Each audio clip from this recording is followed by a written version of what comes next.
Okay, तो तुम अगर एसआरके के फैन हो तो एक चीज तो पक्की है कि पठान का ट्रेलर सिर्फ एक बार तो नहीं देखा होगा। मैंने खुद ना जाने कितनी बार देखा, बट इसके बाद भी ट्रेलर में ऐसी बहुत सी हिडन डिटेल्स हैं जिस पे तुम्हारा ध्यान नहीं गया होगा। Welcome back to the flick circle. मेरा नाम है साकिब और आज की इस वीडियो में हम करेंगे पठान के ट्रेलर का एक डिटेल ब्रेकडाउन और उन हिडन डिटेल्स के बारे में बात करेंगे जो शायद तुमसे मिस हो गई हो, और साथ ही साथ इस मूवी से रिलेटेड कुछ पॉसिबल थ्योरीज के बारे में भी डिस्कस करेंगे। तो वीडियो को एंड तक जरूर देखना क्योंकि मैंने कुछ बहुत जबरदस्त डिटेल्स इस वीडियो में डाली हैं जो तुम्हें देख के मजा आ जाएंगी। तो चलो शुरू करते हैं। तो ट्रेलर के शुरुआत में हमारा इंट्रोडक्शन होता है आउटफिट एक्स से, जो कि एक टेररिस्ट ऑर्गेनाइजेशन है कॉन्ट्रैक्ट पे काम करने वाली। फिर हमें कुछ मिलिटेंट्स के ग्लिम्सेस मिलते हैं। अब ऑब्वियसली लोगों को लगेगा कि ये लोग भी आउटफिट एक्स हैं, बट नहीं। मेरी थ्योरी कहती है कि outfit x Taliban and other similar terror group से कॉन्ट्रैक्ट्स उठाता है उनके मिशंस को पूरा करने के लिए, और जो ये सीन हमें देखने को मिलता है वो एक्चुअली में एक टेररिस्ट ऑर्गेनाइजेशन है तालिबान जैसी, जो कि आउटफिट एक्स को अपना काम सौंपेगी। और सिर्फ इतना ही नहीं, इसका कनेक्शन हमें वॉर के एक कैरेक्टर फरीद हकानी से भी देखने को मिल सकता है, जो कि वॉर के एंड में टीज हुआ था। And most probably Farid Haqqani ही वो आदमी होगा जो आउटफिट एक्स को ये कॉन्ट्रैक्ट देगा, और ये जो लोग दिखाए गए हैं ये फरीद हकानी के ही आदमी हो सकते हैं। फिर हम देखते हैं इस हेडलाइन को जिसमें एक नॉर्वेगियन शिप के तबाह होने की न्यूज होती है। अगर इस सीन में इस पिक को ध्यान से देखो तो ये वही सेम शिप है जो वॉर के एंड में हमें देखने को मिली थी। इनफैक्ट तुम अगर इस पिक को ध्यान से देखो और वॉर के सीन को देखो तो ये एग्जैक्टली सेम है। अब वॉर मूवी का इतना बड़ा ईस्टर एग है तो हाँ, ऋतिक के कैमियो को भी एक्सपेक्ट कर सकते हो। फिर उसी के नीचे तुम लिखा देख सकते हो कि इस एसगार्ड नाम के शिप के तबाह होने की रिस्पॉन्सिबिलिटी कोई बोको हराम नाम की ऑर्गेनाइजेशन ले रही है। अब बोको हराम एक्चुअल में एक अफ्रीकन टेररिस्ट ऑर्गेनाइजेशन है और हमें ट्रेलर में कुछ अफ्रीकन टेररिस्ट ग्रुप्स दिखते भी हैं। तो एक और पॉसिबिलिटी ये है कि बोको हराम ही वो ग्रुप है जो कि आउटफिट एक्स को कॉन्ट्रैक्ट दे रहा होगा। एंड ये बोको हराम का एंगल हमें टाइगर 3 में एक्सटेंड होता हुआ देख सकता है, क्योंकि पठान फिल्म का मेन फोकस तो आउटफिट एक्स होगा। तो यानी कि बोको हराम को अपने भाईजान संभाल लेंगे। अब देखो, ऐसी थ्योरीज मैं इसलिए बना रहा हूँ क्योंकि मैंने ऑलरेडी कहा था कि पठान वॉर से ज्यादा कनेक्ट होगी, और सिद्धार्थ आनंद ने ये बात कही थी कि अगर वॉर सक्सेसफुल हुई तो उसकी स्टोरी आगे एक्सपैंड होगी। एंड मे बी पठान ही वो मूवी हो जो वॉर की स्टोरी को एक्सपैंड करे। बाकी थ्योरी तो थ्योरी रहेगी, असलियत तो मूवी आने के बाद ही पता चलेगा। अब आते हैं नेक्स्ट डिटेल पे, जो कि है आउटफिट एक्स। अब पहली चीज बता दूं कि ये जो आउटफिट एक्स ऑर्गेनाइजेशन है ये सिर्फ पठान तक सीमित नहीं रहने वाली, एंड मोस्ट प्रोबेबली आगे के इंस्टॉलमेंट में जो कि YRF स्पाई यूनिवर्स में आएंगे उसमें रेकरिंग हो सकती है। अब हमें दिखाया गया है कि आउटफिट एक्स का कोई मकसद नहीं होता, वो बस कॉन्ट्रैक्ट बेसिस पे काम करते हैं, एक्सेप्ट फॉर वन मेंबर, और वो है जॉन अब्राहम का कैरेक्टर।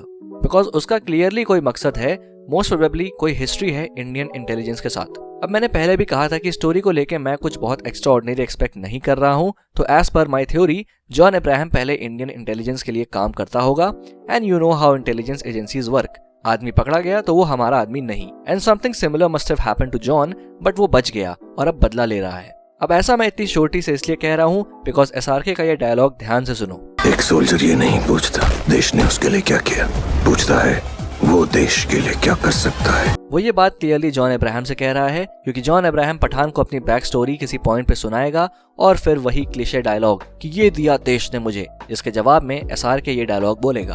अब आते हैं नेक्स्ट सीन पे, जहां हमें पठान के एस्केप के थोड़े और सीन्स देखने को मिले।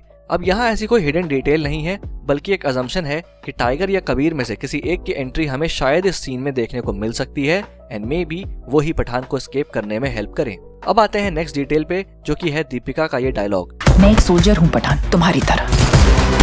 हम ये मिशन साथ में कर सकते हैं। दिस क्लियरली इंडिकेट्स कि दीपिका का कैरेक्टर इंडियन इंटेलिजेंस से तो नहीं है, and there is a possibility that she can be some sort of a double agent. Maybe John Abraham के लिए काम कर रही हो या फिर वो कबीर के लिए काम कर रही हो, बिकॉज वॉर के एंड में हमने देखा कि कबीर अब एक फ्री एजेंट की तरह ऑपरेट करता है, और मे बी उसने अपनी एक छोटी सी टीम बना रखी हो जिसका दीपिका एक पार्ट हो।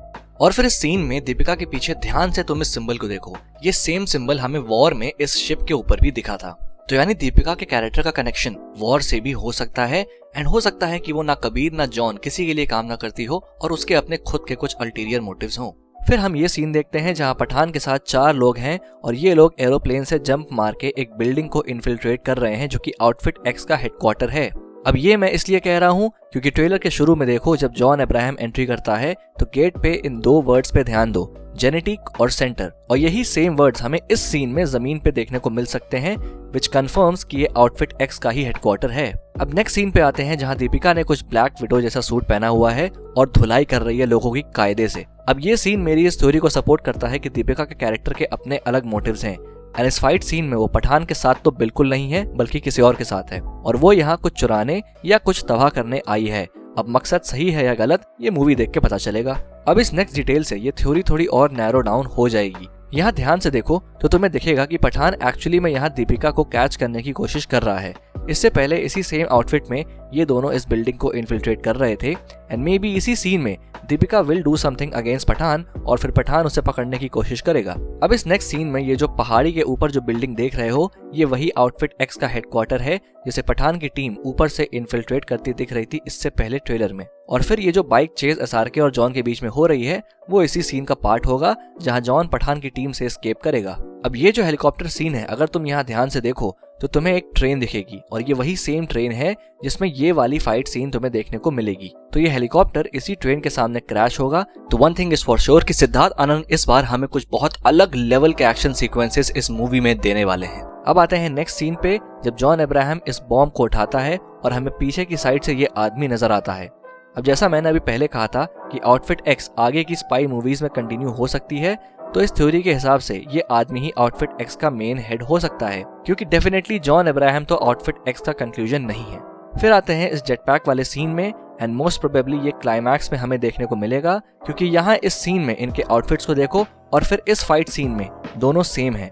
तो ऑब्वियसली ये जेट पैक जॉयराइड खेलते खेलते कहीं क्रैश होंगे, फिर एक मस्त hand to hand fight scene हमें देखने को मिलेगी। सो दैट्स इट गाइज, ये हैं वो डिटेल्स जो मैंने पठान के ट्रेलर में नोटिस करी। अगर ऐसी कोई डिटेल है जो मुझसे मिस हो गई है तो तुम मुझे कमेंट बॉक्स में लिख के वो डिटेल्स बता सकते हो। और अगर वीडियो पसंद आई तो वीडियो को लाइक कर देना और चैनल को सब्सक्राइब करना मत भूलना ताकि ऐसे ही और वीडियोस मैं बना सकूं। So this is a pop culture nerd signing off. We'll see you guys in the next video.